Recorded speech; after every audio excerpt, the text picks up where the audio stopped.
ನಿಮ್ಮ ಮೇಡಮ್ಗೆ ತುಂಬ ಥ್ಯಾಂಕ್ಸ್.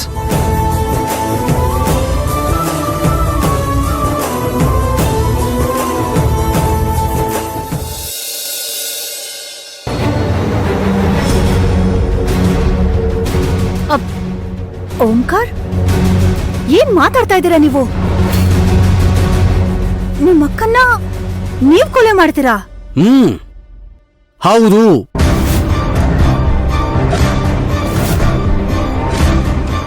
ಅವಳು ಹೇಳ್ಕೊಟ್ಟಿರೋ ಪಾಠನ ಅವಳಿಗೆ ತಿರುಗಿಸ್ತೀನಿ. ಬಿಡ್ತು ಅನ್ನಿ ಡ್ಯಾಡ್, ಏನೇನೋ ಮಾತಾಡ್ಬೇಡಿ. ಏನೇನೋ ಮಾತಾಡ್ತಿಲ್ಲ ಬೇಬಿ. ಈ ಓಂಕಾರ್ಗೆ ಕೊಲೆ ಮಾಡೋದು ಗೊತ್ತು, ಕೊಲೆ ಮಾಡಿ ತಪ್ಪಿಸ್ಕೊಳ್ಳೋ ದಾರಿನೂ ಗೊತ್ತು. ಒಂದ್ ವೇಳೆ ಸಿಕ್ಕಾಕೊಂಡೆ ಅಂತ ಅನ್ಕೋ, ಐ ಡೋಂಟ್ ಕೇರ್. ಜೈಲ್ಗೆ ಹೋಗಕ್ಕೂ ನಾನು ರೆಡಿ ಆಗಿದ್ದೀನಿ.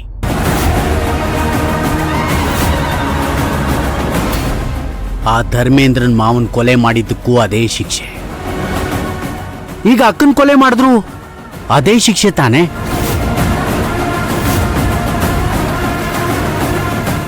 ನನಗೇನಾದ್ರೂ ಮೋಸ ಆದ್ರೆ ನನ್ನ ಮುಂದೆ ಉಳಿದಿರೋ ದಾರಿ ಇದೊಂದೇ.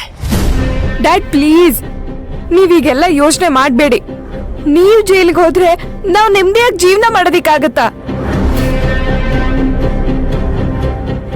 ಬೇಬಿ, ಪ್ರತಿ ತಂದೆಗೂ ತನ್ನ ಮಗಳು ಚೆನ್ನಾಗಿರ್ಲಿ, ಚೆನ್ನಾಗಿ ಬಾಳ್ಲಿ ಅನ್ನೋ ಕನ್ಸಿರುತ್ತೆ. ತಾಯಿಯಾದವಳು ತನ್ನ ಮಕ್ಕಳನ್ನ ಕಂಕ್ಲಲ್ಲಿ ಇಟ್ಕೊಂಡು ತಿರ್ಗಾಡ್ತಾಳೆ. ಆದ್ರೆ ತಂದೆ ಆದವನು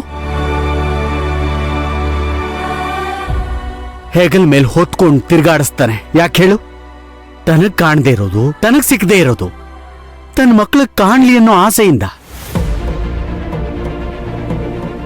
ನಾನು ಅಷ್ಟೇ. ನೀನು ಈ ವಂಶಕ್ಕೆ ಮಹಾರಾಣಿಯಾಗಿ ಮೆರಿಬೇಕು ಅಂತ ಆಸೆ ಪಟ್ಟೆ.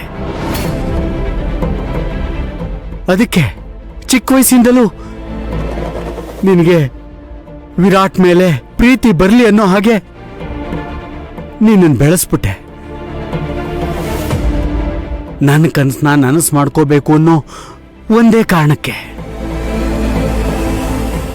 ಅಕ್ಕ ಹೇಳಿದಕ್ಕೆಲ್ಲ ಹ್ಞೂ ಅಂದೆ. ಅವಳು ಗುಲಾಮನ್ ತರ ಇದ್ದೆ.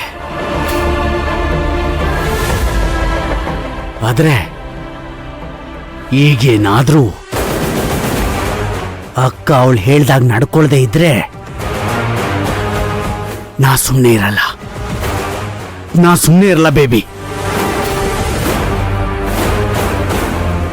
ಈ ಅಪ್ಪನ ಬಗ್ಗೆ ನಿನ್ನ ಕೋಪ ಇರಬಹುದು. ನನ್ನ ಅತ್ತಾಗ ಸಮಾಧಾನ ಮಾಡಕ್ ಬರ್ದೇ ಇರೋ ಎಂಥ ಅಪ್ಪ ಇವನು ಅಂತ ನನ್ನ ಬಗ್ಗೆ ಅಸಹ್ಯ ಬಂದಿರಬಹುದು.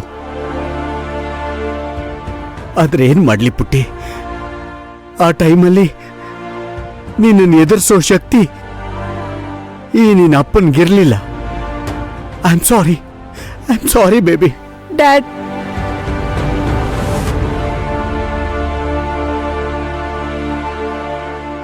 ಈಗ ನಿಮ್ಮಲ್ಲಿ ನನಗ್ ನಂಬಿಕೆ ಬಂತು ರೀ.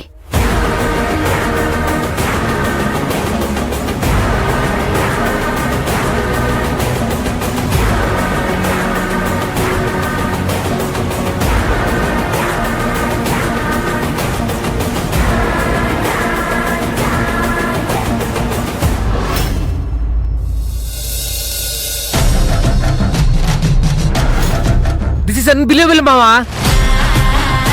ಈ ಪ್ರಾಜೆಕ್ಟ್ ಸಿಗ್ಬಾರ್ದು ಅಂತಾನೆ ಸಿಂಧು ಏನೋ ಗಿಮಿಕ್ ಮಾಡಿದಾಳೆ. ಇಷ್ಟು ವರ್ಷ ದಿವಾನ್ ಫ್ಯಾಮಿಲಿ ಹೆಸರಿಲ್ದೆ ಬಿಲ್ಡಿಂಗ್ ಮೇಲೆ ಒಂದಿಟ್ಟಂಗಿ ಬೀಳ್ತಿರ್ಲಿಲ್ಲ. ಆದ್ರೆ ಈ ಸಲ ಅವಳು ನಮ್ಮನ್ನೇ ಹೊರಡೆ ಇಟ್ಟಿದ್ದಾಳೆ. ಮಾವ, ಅವಳ ಸುಮ್ಮನೆ ಬಿಡಬಾರ್ದು ಮಾವ, ಅವಳ ಸುಮ್ಮನೆ ಬಿಡಬಾರ್ದು. ಏನ್ ಮಾಡ್ತಾ ಇದ್ದೆ?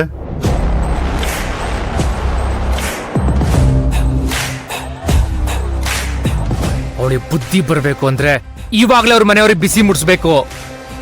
ಸರಿಯಾಗಿ ಹೇಳಿದೆಯಲ್ಲಕ್ಕಿ. ಆ ಕೊಲೆಗಾರ ಓಂಕಾರ್ ಮೇಲೆ ಕೇಸ್ ಫೈಲ್ ಮಾಡಿ ಅರೆಸ್ಟ್ ಮಾಡಿಸಿ ಒಳಗಾಕ್ಸಿ ಮೀಡಿಯಾದಲ್ಲಿ ಬರೋ ಹಾಗೆ ಮಾಡಿದ್ರೆ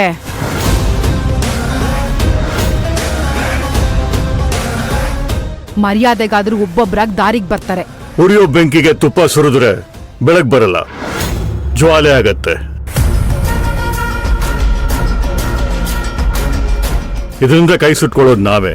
ಅಂದ್ರೆ ಅವಳನ್ ಮಾತ್ರ ಸುಮ್ನೆ ಬಿಟ್ಬಿಡ್ಬೇಕು ಅಂತಾನಾ? ನಾನು ಹಾಗೆ ಹೇಳಿಲ್ಲ ಜಾನು. ಯಾವ್ದಕ್ಕಾದ್ರೂ ಸಡನ್ ಆಗಿ ರಿಯಾಕ್ಟ್ ಮಾಡೋದು ಬೇಡ ಅಂತ ಹೇಳ್ತಾ ಇದ್ದೀನಿ.